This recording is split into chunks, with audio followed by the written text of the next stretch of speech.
4 June মার্কেটের মধ্যে কিন্তু একটা বড় সেলিং দেখেছিলাম। তারপর আমরা লাস্ট দুদিনে মার্কেটে একটা ভালো পুলব্যাক দেখতে পেলাম।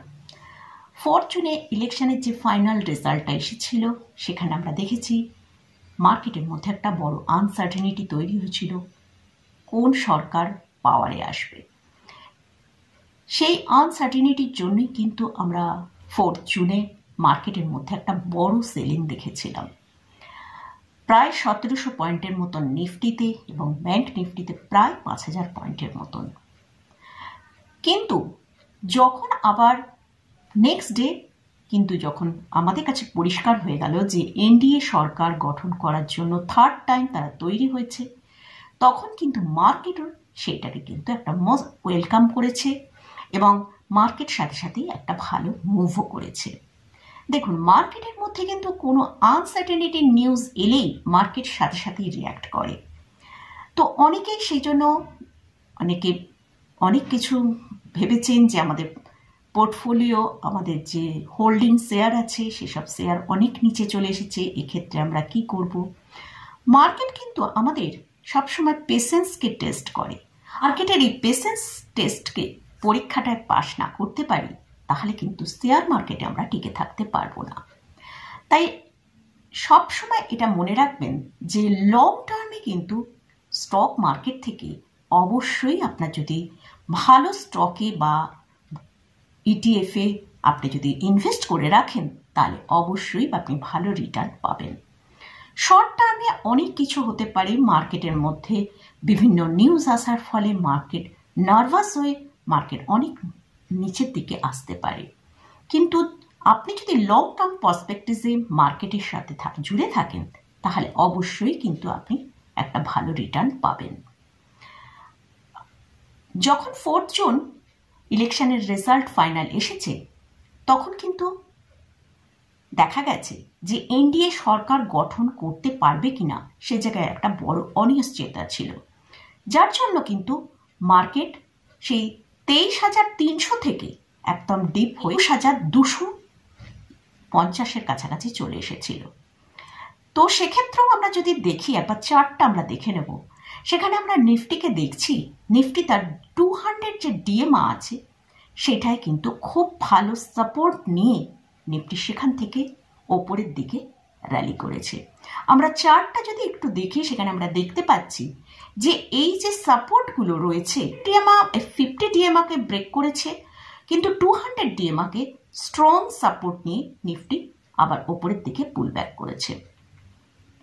আমরা যদি নিফটিতে দেখি এই 21,800 বারবার নিফটি কিন্তু সাপোর্ট নিয়ে ওপরের দিকে গেছে। আমরা বেশ কয়েকবার দেখেছি নিফটি নিচের দিকে এসেছে, কিন্তু 21,800 একটা স্ট্রং সাপোর্ট রয়েছে, সেই জায়গায় সাপোর্ট নিয়ে কিন্তু নিফটি ওপরের দিকে মুভ করেছে। তো সেই জন্যই মার্কেট কিন্তু সে তার নিজের ছন্দে চলে। তাই মার্কেটের সাথে জুড়ে থাকতে গেলে আপনাকে অবশ্যই পেশেন্স রাখতে হবে। এই দুদিনের র্যালিতে আপনার পোর্টফোলিও যদি ভালো ভালো স্টক আপনি হোল্ড করে থাকেন অবশ্যই কিন্তু আপনার পোর্টফোলিও এখন অনেকটা ওপরের দিকে চলছে। এবার আসছি, এই যে র্যালিটা এসেছে এই র্যালিতে আপনি কি করবেন? আপনার হোল্ডিংয়ে যে স্টকগুলো আছে সেগুলো কি সেল করে দেবেন? দেখুন, আমরা কি দেখতে পাচ্ছি, এখন এনডিএ সরকার তারা আগামী দিনে সরকার গঠন করতে আসছে। তাহলে তার ফলে কি হবে, তাদের যেসব জিনিসের ফোকাসগুলো ছিল, তারা ডিফেন্স, রেলওয়ে, পাওয়ার, ইনফ্রাস্ট্রাকচার, রিয়েল এস্টেট, বিভিন্ন সেক্টরের ওপর তারা যে ফোকাস রেখে বিভিন্ন স্কিম তৈরি করে তারা যেভাবে ইকোনমিক্যালকে ডেভেলপ করার জন্য তারা যেভাবে কাজ করছিল সেভাবেই কিন্তু কাজটা এগোবে। এ ব্যাপারে আমরা কিন্তু একদম কনফিডেন্স থাকতে পারি।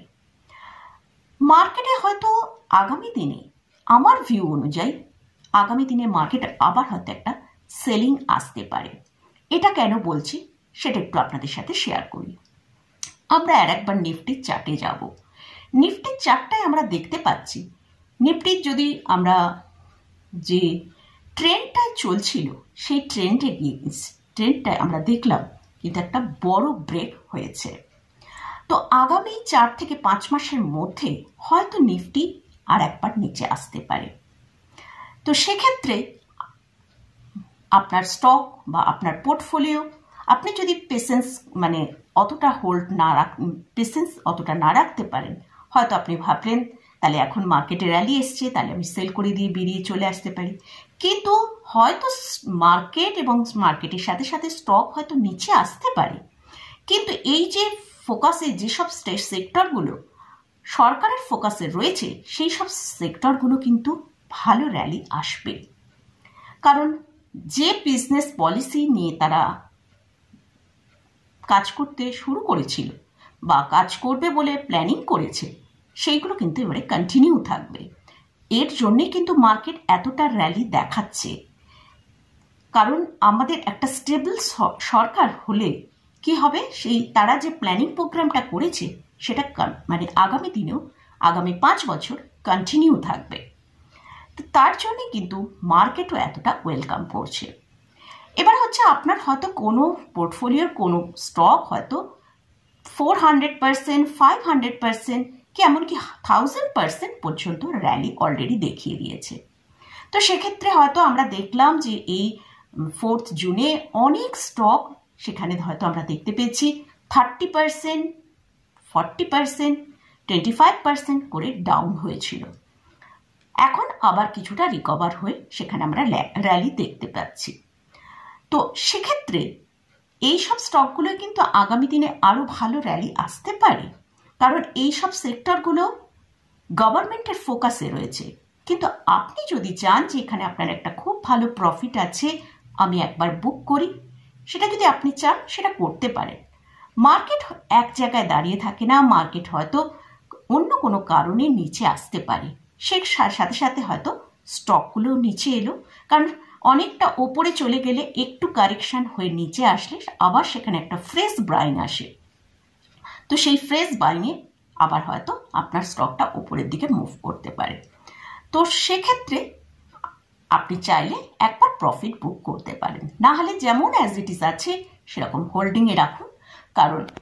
কারণ এই সরকারি যেসব প্ল্যানিংগুলো করেছিল সেগুলো তারা আগামী 5 বছর আরও ভালোভাবে এগিয়ে নিয়ে যাবার চেষ্টা করবে। তো মোটামুটি এটা গেল আপনারা এখন এই যে মার্কেটের র্যালিতে কি করবেন।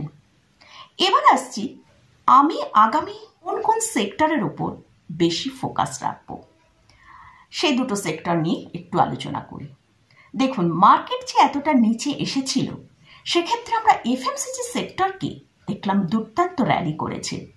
আমি আমার অনেকগুলো ভিডিও মানে যেসব পোর্টফোলিও ভিডিওগুলো করেছিলাম সেখানে কিন্তু এফএমসিজি সেক্টরকে খুব ভালো ফোকাসে রেখেছিলাম। সেটা HUL হোক, বেকাজি ফুড হোক, মেরিকো হোক, ডাবর হোক, প্রত্যেকটা স্টকে কিন্তু আমরা প্রায় 8% থেকে 10% র্যালি অলরেডি দেখে নিলাম। তবে আমি এখানে কিন্তু এইসব স্টকে কোনো সেল করার গল্প বলছি না, কারণ দেখুন মার্কেট এতটা র্যালি দিয়েছে, এফএমসিজি সেক্টর কিন্তু এত ভালো র্যালি দেয়নি।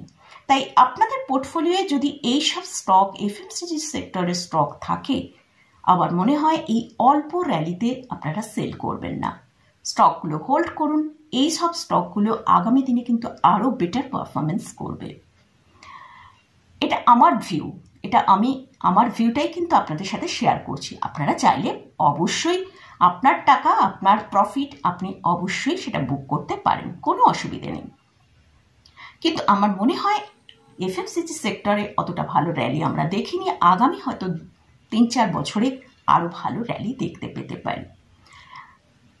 এরপরে আসছি আরও একটা যে সেক্টর, সেটা হচ্ছে আইটি সেক্টর।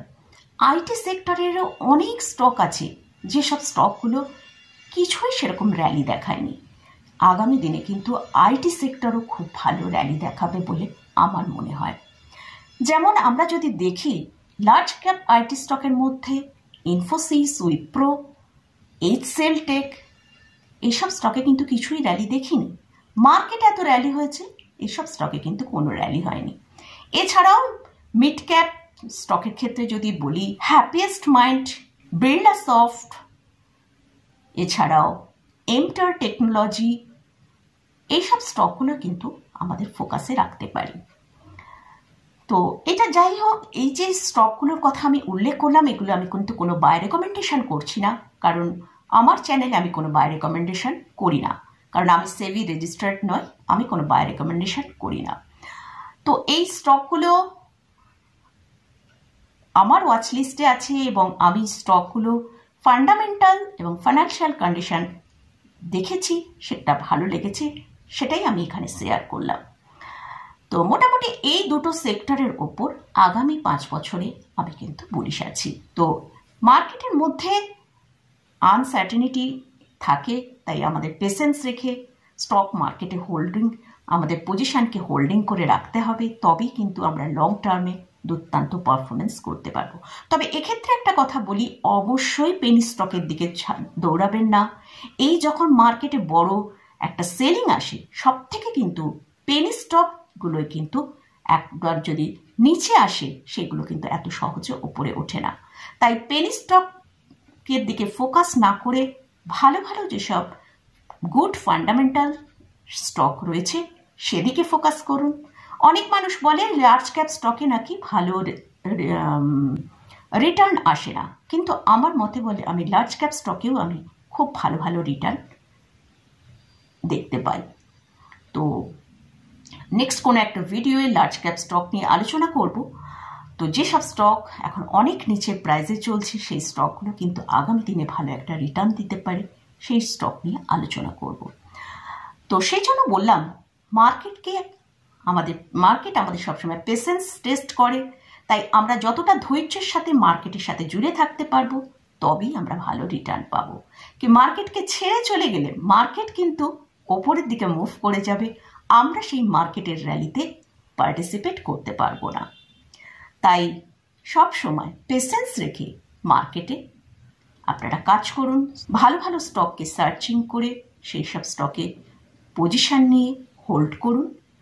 আর অযথা ওই ফিউচার অপশানে ট্রেড করে, যারা ফিউচার অপশানে ট্রেড করেছে অনেকেই বলেছে এই 4 জুনে তাদের বিশাল পরিমাণ লস হয়েছে।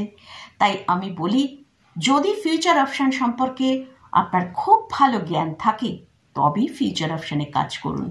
আর সেই লস নেবার মতন যদি ক্ষমতা থাকে, তবেই কাজ করুন। না হলে কিন্তু ফিউচার অপশানে এতটাই বড় লস হয় যে তখন আর স্টক মার্কেট খারাপ হয়ে যায়, স্টক মার্কেট থেকে অনেক দূরে মানুষ চলে যায়। স্টক মার্কেট কিন্তু আসলে খারাপ নয়, আপনি স্টক মার্কেটের যে পার্টটা পছন্দ করেছেন সেটার ভালোভাবে শিক্ষা না নিয়ে সেখানে কাজ করছেন, যার জন্য আপনি কিন্তু স্টক মার্কেটে এসে লস করছেন। তো আজকের ভিডিওয়ে আমি এটাই আপনাদের সাথে শেয়ার করলাম যে মার্কেটের মধ্যে আনসার্টেনিটি আসবে, সেটা আমাদের পেশেন্স রেখে আমাদের ভালো ভালো স্টকের দিকে ফোকাস করে আমাদের মার্কেটকে হোল্ড করতে, আমাদের স্টককে হোল্ড করতে হবে। আর আগামী দিনেও যে মার্কেট সবসময় ওপরের দিকেই চলবে এমন নয়, মার্কেট আবার নিচের দিকে আসতে পারে, আপনার পোর্টফোলিও হয়তো কিছুটা নিচে আসতে পারে, কিন্তু মার্কেট যখন যদি ভালো স্টক হোল্ড করা থাকে, তাহলে মার্কেটের সাথে সাথে আপনার পোর্টফোলিও, আপনার স্টক ভালো রিটার্ন দেবে। তো মোটামুটি আমি আমার ভিউটা আপনাদের সাথে শেয়ার করলাম। আমি যেসব স্টক নিয়ে আলোচনা করলাম, এই স্টকগুলো আমি কোনোটাই বাই রেকমেন্ডেশন করছি না। আপনারা যদি কোনো স্টকে পজিশন নেন, অবশ্যই ভালো করে ফান্ডামেন্টাল চেক করে নেবেন, অথবা আপনাদের যে ফিনান্সিয়াল অ্যাডভাইজার আছে তাদের সাথে একবার পরামর্শ করে নিই, তারপর পজিশন নেবেন। তো এই ভিডিওটা যদি ভালো লাগে অবশ্যই লাইক করবেন, শেয়ার করবেন, আর চ্যানেলটা যদি সাবস্ক্রাইব না করে থাকেন তাহলে অবশ্যই চ্যানেলটা সাবস্ক্রাইব করে নেবেন। আর এরকম অন্যান্য আরও ভিডিও পাওয়ার জন্য আর পাশে থাকা বেল আইকনটাও প্রেস করে রাখবেন, তাই আমি ভিডিও আপলোড করার সাথে সাথে আপনাদের কাছে ভিডিওটা পৌঁছে যাবে। তো মোটামুটি আজকের মতন ভিডিওটা এখানেই শেষ করছি, নেক্সট ভিডিও আবার দেখা হবে। ধন্যবাদ।